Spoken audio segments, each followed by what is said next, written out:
La Bible, le livre saint, est une source intemporelle de sagesse, contenant plus de 2500 écritures qui traitent de la gestion de l'argent et des possessions. Ces écritures, bien que millénaires, résonnent encore aujourd'hui avec une pertinence frappante. Des penseurs modernes ont exploré ces principes bibliques, offrant une perspective chrétienne sur la manière dont nous devrions aborder nos finances. Leur travail nous rappelle que la prospérité ne se mesure pas seulement en termes monétaires, mais aussi par la manière dont nous gérons ce que nous avons. Aucun architecte ne commencerait à construire sans un plan clair. Aucun de nous ne devra également naviguer dans les eaux tumultueuses de nos finances sans une feuille de route claire. Dans un monde où le bon sens semble parfois perdu, se tourner vers des principes éprouvés et intemporels peut nous fournir la clarté dont nous avons tant besoin. Après tout, dans la quête de la richesse, ce n'est pas seulement ce que nous gagnons, mais comment nous le gérons qui détermine notre véritable succès. Et aujourd'hui, nous avons Dave Ramsey, l'homme qu'il faut pour parler de tout cela. Attachez-vous parce qu'il va vous dévoiler les 5 principes vieux de 2000 ans qui pourront changer votre vie financière. Je retrouve ce livre saint, et il y contient 2500 écritures sur la gestion de l'argent et sur les possessions. J'ai commencé à lire des gens comme Ron Blue, Larry Burkett et Howard Dayton, qui ont été les premiers dans le monde chrétien de l'ère moderne à parler de ce que la Bible dit sur l'argent. J'ai été stupéfait. Et j'ai commencé à vivre selon ces principes et ils ont fini par fonctionner. Je ne vais pas vous dire que ça a été instantané. Ce ne fut pas instantané. Si vous cherchez à devenir riche rapidement, Dieu n'est pas dans cette logique de rapidité. Cela va prendre du temps. Nous avons donc découvert qu'il y a 5 choses que si vous les faites avec l'argent sur une période de temps, généralement 10 ou 15 ans, vous construirez votre patrimoine, 100% du temps. Je ne sais pas quel niveau parce que je ne peux pas prédire les accidents de voiture et le cancer. Je ne peux pas prédire les tragédies. Et je ne sais pas quels seront vos revenus. Mais si vous travaillez et que vous faites ces 5 choses, vous construirez un niveau de richesse très solide, 100% du temps. Et ce n'est pas un quelconque truc de prospérité, c'est pas non plus mystique ou magique. Quand j'aborde ces 5 choses, elles sont toutes pleines de bon sens. Mais le bon sens est si rare maintenant, c'est comme avoir un super pouvoir. Et si vous vous connectez au bon sens du divin, cela change tout. Alors, abordons ces 5 choses. La première chose consiste à établir un budget, un plan écrit. Jésus a dit « Lequel d'entre vous ayant l'intention de construire une tour ne s'assied pas d'abord et ne compte pas d'abord le coût, à moins d'arriver à mi-chemin et d'être incapable de finir. » Et tous ceux qui le voient commencent à se moquer de lui et disent « Cet homme a commencé à construire et n'a pas pu terminer. Voilà un autre chrétien qui ne veut pas payer ses factures. » Vous devez faire un budget sur papier, dans un but précis, avant le début de chaque mois. Si vous travaillez pour une société appelée X machin, et que vous gérez de l'argent de cette entreprise de la même manière que vous gérez votre argent actuellement, vous allez vous-même vous licencier. Vous savez qu'on a un mauvais rapport avec l'argent. La Bible dit que celui qui est impulsif exalte la folie. La folie est le verbe qui désigne un fou en action. Il est impulsif comme un fou en action. Vous savez qui est déjà passé par là ? Moi. Et nous sommes désorganisés. Nous n'avons pas de plan.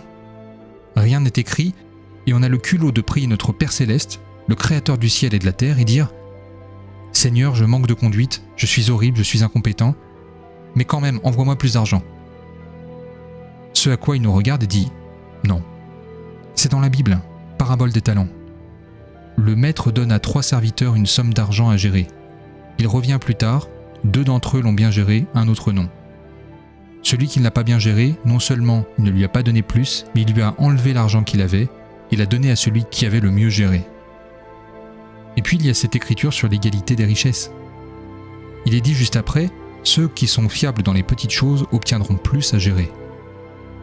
Il y a plusieurs années, mon fils qui venait d'avoir 25 ans a décidé qu'il voulait une Corvette toute neuve.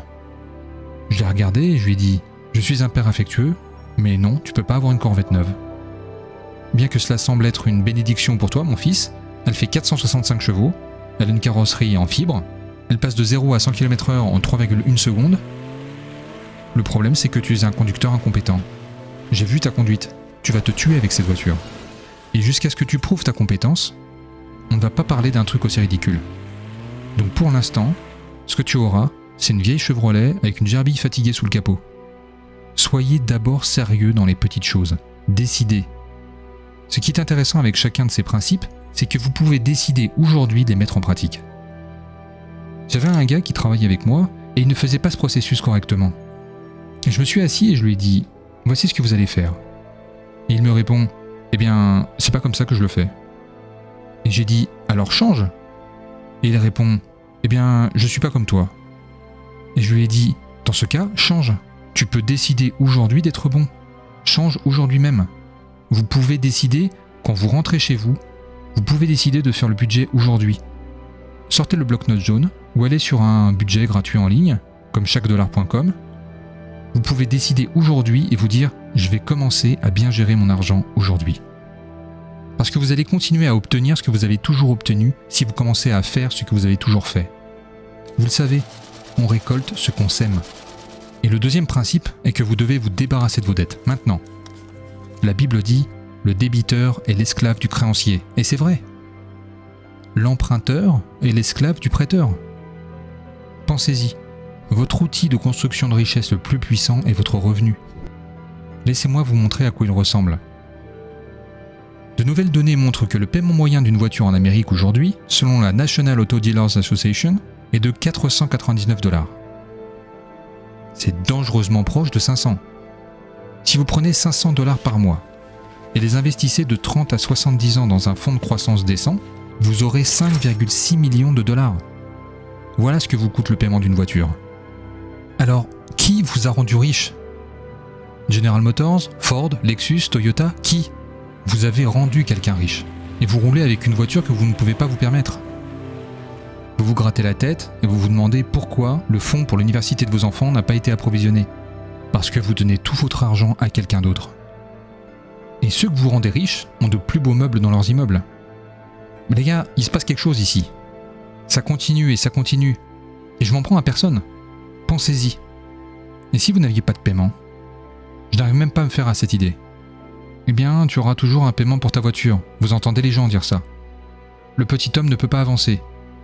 Vous aurez toujours à payer une voiture pour conduire quelque chose de bien. J'espère qu'on va élire un président qui va changer ma vie. Ça n'arrivera pas. Aucun d'eux n'a la solution.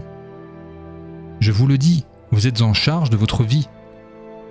Alors, comment se débarrasser de ces dettes? Eh bien, vous devez décider de ne plus emprunter. C'est la première étape. Tu es bizarre. Mais vous avez raison, je suis bizarre. Et je ne suis plus fauché non plus. Troisièmement, une fois que vous avez remboursé vos dettes, vous devez veiller à développer des relations de qualité. Qu'est-ce que ça a à voir avec l'argent? Il y a une énorme corrélation entre ceux qui construisent leur richesse et les personnes qu'ils fréquentent. Parce que vous devenez ce que vous fréquentez. Si vous le remarquez, on devient ce qu'on fréquente. Vous ne laissez pas vos enfants traîner avec des petits délinquants juvéniles du quartier, n'est-ce pas? Si le petit Johnny est dans les rues, vous ne laissez pas votre enfant courir avec le petit Johnny parce que vous savez que vous allez avoir une tête de mauvaise herbe dans votre maison, non? Et vous savez cela. Les études ont montré que sur une période de 10 ans, votre revenu se rapproche de 10 à 20% de la moyenne des revenus de vos 10 amis les plus proches. Parce que vous avez les mêmes habitudes qu'eux. Vous avez les mêmes attitudes qu'eux. Si vous voulez apprendre les Écritures, fréquentez les gens qui connaissent les Écritures. Si vous voulez avoir une bouche sale, fréquentez les gens qui ont une bouche sale. Vous l'aurez.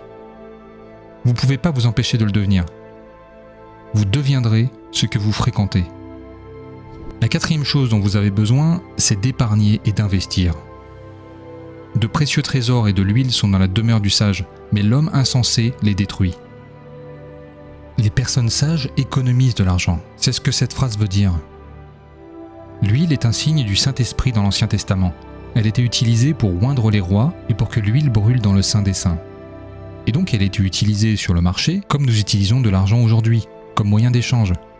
Si vous aviez une carafe d'huile, vous étiez prêt à faire des affaires. Et c'est un signe de richesse.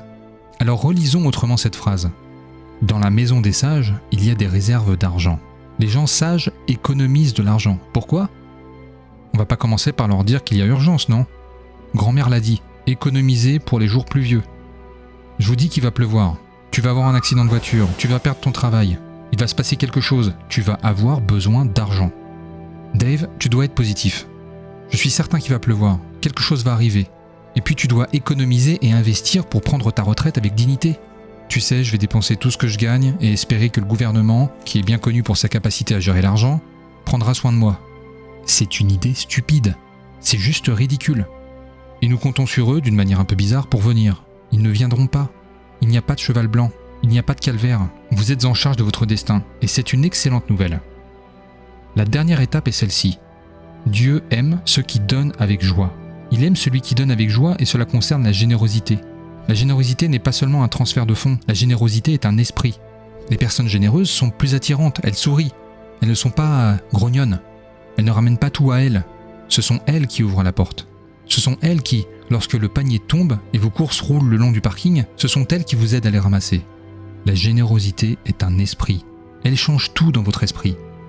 Mais c'est terrible et difficile de donner si vous êtes fauché, si vous êtes endetté, si vous n'avez pas fait d'économie, si vous n'avez pas de plan, et si vous ne fréquentez pas d'autres personnes qui sont généreuses et ainsi de suite. Vous devez décider aujourd'hui. Cela va changer votre vie. Vous allez changer tous ceux qui portent votre nom de famille et qui vous suivent. Si vous faites ces choses, c'est puissant. Quand l'Écriture croise votre vie, la vérité de Dieu croise votre vie. Elle passe de votre tête à votre cœur. Elle change votre comportement et change la trajectoire de votre vie. Elle changera votre arbre généalogique.